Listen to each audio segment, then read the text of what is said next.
Back on Lit Sports Online, and it's NBA basketball time, talking some free agency. What's going on, fellas? Nothing much. I mean, I've been doing good. A lot of big moves going on in free agency. I don't know if you guys have, paid attention lately. Yeah. A lot of people, a lot of teams, a lot of players moving out west, just going to completely different teams. I don't know if you guys saw. It's now the WNBA, the Western National Basketball Association. You can think of it like that. But the biggest to me is going to be Paul George to the Oklahoma City Thunder. I mean, one of the biggest, the marquee free agents in the East, going out west to a team where, just as last year, Kevin Durant left. Yeah. On July 4th, Kevin Durant left, and I think it was a day before that year anniversary. Paul George goes to join Russell Westbrook, and I'm just excited to see how he's going to do and how they're going to play together. I'm really looking forward to that. I mean, Russell Westbrook, he busted his ass, man. Busted his ass in the playoffs, and now he's got some help. Looking to see what happens. And I think this is going to be the spark that he needed. I feel like he had a chip on his shoulder last year. He was trying to do it all by himself. So this is only going to lighten that load and make him play a little better. That could help him. I mean, especially going against the Warriors. So, I mean, we'll see what happens. Yeah, I'm excited to see what happens. Thunder definitely needed to add an impact player, and I think this just makes them playoff contenders once again. I mean, they're always playoff contenders. Just getting to the finals and getting, just getting against LeBron, because who else is in the East anymore? and it's exactly it. And I think Paul George, he's not only a scorer, he's a two-way player. He can play on the defensive side of the ball, too. But speaking of the Warriors, they just seem to be signing everybody. So have you seen that mega deal that Steph Curry got? $201 million. What? Who decided on the extra $1 million though? What's an extra $1 million? Here's an extra house in LA. They cover the state tax. I don't know. It covers the taxes. Damn it, that's taxes. But they not only signed him, they re-signed Kevin Durant at the Walmart price. He took a bargain. That's huge. That's him saying he wants another ring. 2 years, $53 million. Easily got him just because he wants to win another ring. Yeah. As well as they're signing their backup players and their bench players as well. They re-signed Andre Iguodala. They signed Nick Young, Swaggy P, from LA. So another shooter to the bench. for a year. I mean, it'll be good for him. I take $5.2 million to sit on the bench. I take Man, you can give me $300,000 and I'd sit on the bench. Dang. Well, let's face it, if you're perennial NBA Finals contenders, you keep the core there, right? Oh, yeah. I mean, why would you mess that up? So, yeah. But how many times have we seen a team do that, get rid of, half their team for money reasons? I mean, this is a team where their teamwork, I think and this is one thing I've always loved about watching the Warriors, there's a sense of, camaraderie, of family. They work for each other. And I think, especially Kevin Durant taking that deal and just being allowed to sign other people, put Swaggy P on. I mean, that just shows really the character of the Warriors and something I really respect about them. Well, I think Justin stated about keeping the core together. The NBA rolled out the new CBA. So what they tried to do to combat the super teams was to stop people from joining other teams and just forming these ultimate teams, was to raise the salary cap. So it created, their all-stars for a team like a Paul George to stay in Indiana. Because they say, instead of giving you this deal, we can now give you $250 million. But players don't care about that right now. They just want to beat the Warriors, take out the Warriors, because that's the standard right now. They set the bar, and, Russell Westbrook could easily stay, who knows what he's going to do in a year. But he could easily stay in Oklahoma City and get $250 million over 6 years. But if they don't win with Paul George, is he more inclined to leave and go somewhere else for less money? Exactly. So. And what is Carmelo going to do? Talking about people that might be going somewhere. What's Carmelo going to do? That's the conundrum that I have to deal with, is because when you look at the East, when Phil Jackson was in place, he wanted Phil out. He said, "I want to win in New York. I want Phil out. I don't want to run the triangle. This offense doesn't make sense." And now that Phil's gone, they parted ways. The Knicks parted ways with him. Now Melo says, I'm open to being traded. So what did you really want? Did you just not like him? Was he toxic to the clubhouse? Did you not want him in there? I think he wants what every other player wants, which is a better situation. Either getting more money, change of scenery, but most importantly, a chance to be a title contender. And you ask me, I don't think he's going to get that on New York. No. At least not on that team in the East. Yeah. So, there's been talks where he may go to Cleveland, but I don't know if that helps Cleveland because, although he is a scorer, he is a liability on defense. Yeah. He's not known for his defensive skills, just like James Harden isn't. Meanwhile, the Rockets just got Chris Paul. Yeah. I mean, the Rockets definitely going to be the West, man. The West is just stacked, man. Everybody's going from the East to the West, man. And I'm telling you, like, I feel like the Eastern playoffs are just going to be LeBron skipping into the finals while the West is just this massive, like, Thunderdome blood fight. and that's the thing, I think, what people, have the misconception of. They say, oh, LeBron's in the finals because the East was so weak, he just walks through it. Well, I think the players start to realize, well, it wasn't. Yeah. So it was a competition. We can't go through LeBron. So he's legitimately one of the best players ever. Yeah, I mean, he is a trendsetter. Yeah. He came out, he was the chosen one. He claimed himself as the best player in the world.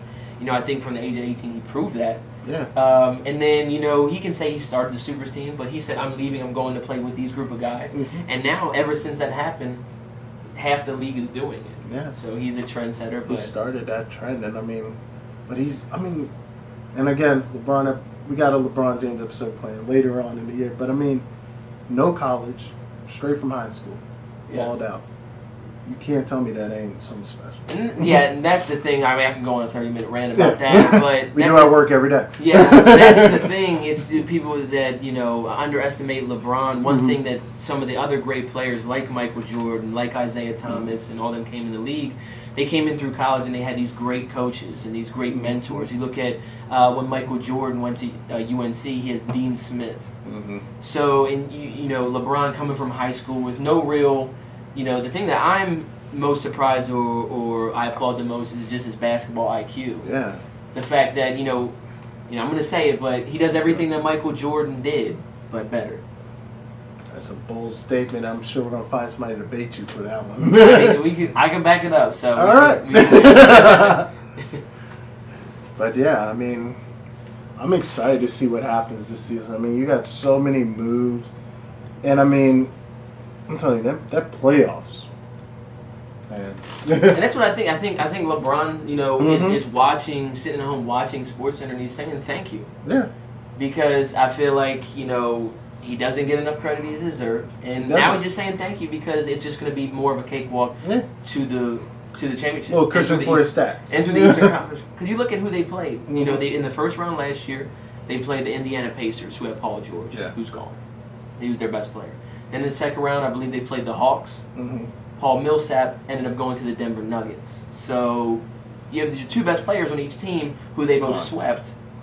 4 games, and now they're gone. So it's just going to be an easier cakewalk. Now, when they run into, which I think will be the Celtics, maybe in the Eastern Conference Finals, that may be a different story. But don't sleep on the Wizards. We'll see. Don't sleep on the Wizards, man. I'm telling you. We'll see. But also in the NBA, what about Lonzo Ball, man? What will he be for the Lakers this season? I think he'll be the best word I can think, or the best phrase, maybe a breath of fresh air. Just because I think LA's looking for something. I think you did a clean sweep of the front office. You got out Jim Buss, you put in Magic Johnson. He really started that Showtime Lakers back in the 90s. He wants to bring it back. I think Lonzo Ball's ability is going to be able to give him that. And it's just about putting the players around him. I think they have young talent. And I think if they surround it maybe with 1 or 2 veterans and they just get everybody in the same mindset, I think they'll turn out really well. Yeah, I was thinking about Lonzo Ball, and I'm like, the kid has so much potential. But one thing I can't get past is his dad, man. Like, this is like one of those dads. I remember, I used to coach football, and he reminds me of just one of them dads that literally works his kid after practice, before practice, while on lunch. Probably makes his kid reading basketball encyclopedias. It's just that dad living through his kid's dream, and I always tell Colleen, don't let me be that dad one day. Don't let me be that dad. I ain't trying to live through my kids, but Lonzo Ball is the pinnacle of that, man. You're talking about a kid, came out of college, had deals from Nike, Adidas. His father, we got this big baller brand. $495 piece of shit. See how those shoes sell. Come on, man. And that's the thing. I think one of the things you have to give credit to LeVar Ball, being the dad, you can't discredit him for not being around as much. Yeah. Because, he's always in there. But I think there's a difference between being proud or being a part of your son's life or your child's life. You gotta let your son grow. Yeah. You gotta let him grow and let him feel it. There's nothing wrong with being a support system for your son. There's nothing wrong with that. When you're on WWE acting like a buffoon, I forgot about that. He did a short appearance on there. Took his shirt off, ran around the ring, almost fought the Miz. I'm like, what is happening? What is life? But I mean, I think the kid has a lot of potential if distractions don't hit him. If he can just focus on basketball and do what he does best. So. Yeah, because I think his dad just made the limelight just a little bit brighter. Yeah. So as long as he doesn't even have to live up to anything. Nah. But as long as he can handle the pressure. Plus, I mean, being in LA, that's the place to do it. That's the place to do. I mean, what's better, playing basketball in LA, man? That's cool. Yeah. And then speaking of LA, you have the Celtics. Yeah. You know, they signed Gordon Hayward. Congratulations. I mean, that was expected. That was typical. One thing that just gets me is Danny Ainge, the GM of the Boston Celtics. He has all these draft picks, but isn't willing to unload them. So I believe for 2018 and 2019, it's about 9 total draft picks through the first and the third round. But when an offer comes, a trade offer comes, he always says it's too much. They're asking for too much. Well, you could have got, if you look at how Paul George went to the Thunder, they got him for Victor Oladipo and Sabonis, a bench player, which was hardly nothing. And they got the Celtics, they got the Oladipo to buy him on that contract. They made the other team force him to get it. So he always talks about, I don't want to blow the team up. I don't want to, blow up the core of the team because it's so young, it's so talented. But when you have draft picks, you're technically not blowing the team up. It's almost looking at it from a situation. If you have a collection of shoes or if you have a collection of video games, if you get rid of 5 or 6 of your video games for 1 or 2, that's blowing it up. But if you look at draft picks, it's almost like gift cards.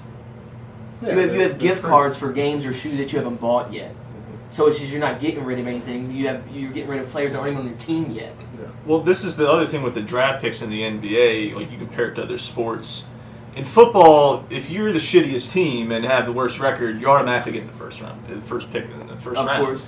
NBA does the lottery, so it's a little more confusing. Structure different. It's also the fact that because the salary cap's so high, most of these teams that's like building a championship squad, they do it more through free agency, really, because it's one of those things. The salary cap's so high, you can go out and get who you want as long as you can, attract them in.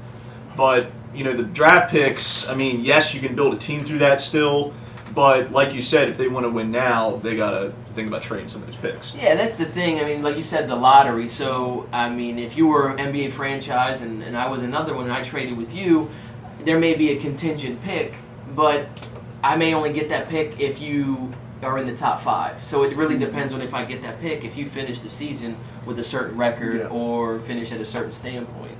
But like you said, I mean, it's about almost winning now. Like, they do it through free agency. So if you look at like the past 4 or 5 years, the Boston Celtics have been one of the top 3 teams in the East. So you've been the number 1 seed last year. You've been the 2 and the 3. You have Washington competing. You always have Cleveland up there. So it's just, when are you going to make the move to go past that?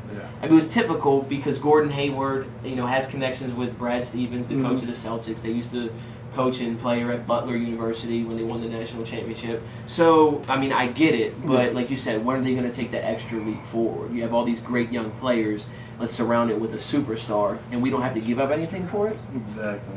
To me, it would make perfect sense. But it's a no-brainer for me. But, yeah, that's our show. It's going to be an exciting NBA season. Chris, again, welcome. Appreciate it. I'm happy to be Glad here. to have you at the table. Definitely check out our other videos. We'll be coming at you with more updates as they come with this NBA free agency, how crazy it's been. NFL's right around the corner. Can't wait. Yep, go I know Ravens. Justin's pumped. Justin actually has We're going all out for that. Yeah, Justin's got a fantasy football video actually up right now. If you go to our videos, you can check that out too. As for me, this is Justin and Chris. Take care. What am I gonna get for dinner? Probably gonna need Taco Bell. Yeah, True. What are we having for dinner? Probably gonna get a couple 5-layer burritos. Yeah, as soon as we're done here, I got. By the way, did you guys have that double chalupa thing? Yes, I Yo, got that's that a shit ripoff. Sunday. They be skimping on that meat every Bro, what you single mean? time. What? It's The like, one a I little, went it's, to a little, Fargo. it's like a little boat. Bro, that was a boat full of fucking meat Shout out to Louis and Gotti. diarrhea later. But no, that shit is good though. Hey,